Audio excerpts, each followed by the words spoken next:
After World War II, Europe was basically a smoking crater with some flags in it. Everyone agreed something had to be done, so Britain and France signed a treaty in 1947, a brave alliance to stop Germany again, because that was the problem last time, right? Then the Soviets decided to blockade West Berlin, cutting off food and supplies. Suddenly, everyone remembered there was a much bigger, much redder problem on the map. This led to the North Atlantic Treaty in 1949, creating NATO. The first Secretary General, Lord Ismay, brilliantly summarized its purpose: keep the Americans in, the Russians out, and the Germans down. A perfectly balanced, not at all awkward group project.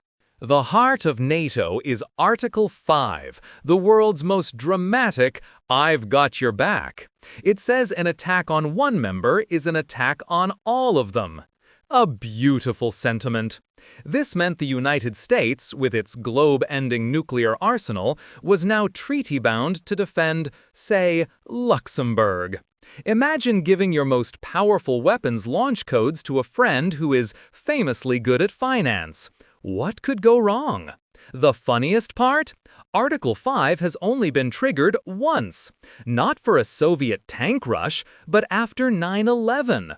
So NATO's first and only collective defense mission was to go after some guys hiding in caves in Afghanistan. The universe is a comedian. For 40 years, NATO was less a diplomatic club and more the world's most expensive gym membership. They ran constant, massive war games like Reforger, which stood for Return of Forces to Germany. Thousands of troops would practice repelling a Soviet invasion of West Germany, a dress rehearsal for the apocalypse. The command structure was also simple. An American was always in charge. Supreme Allied Commander Europe, or SACER. It's a very fair system, where the person paying for most of the equipment also gets to be team captain, permanently.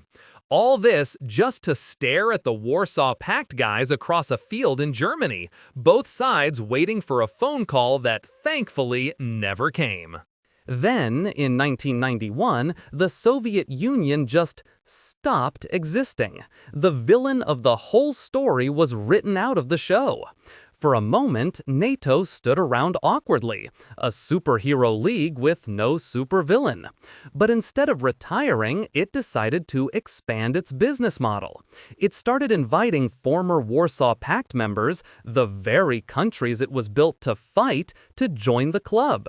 From Moscow's perspective, this was like your arch-rival buying all the houses on your street. Not threatening at all. NATO found a new purpose in places like Bosnia and Kosovo, becoming a sort of heavily armed international crisis manager, proving that if your organization's original purpose disappears, you don't disband, you just find a new dragon to slay. Or you wait long enough for the old one to come back. If you enjoyed this video, please like, comment, and subscribe to our channel for more historical insights. Thanks for watching, nerds!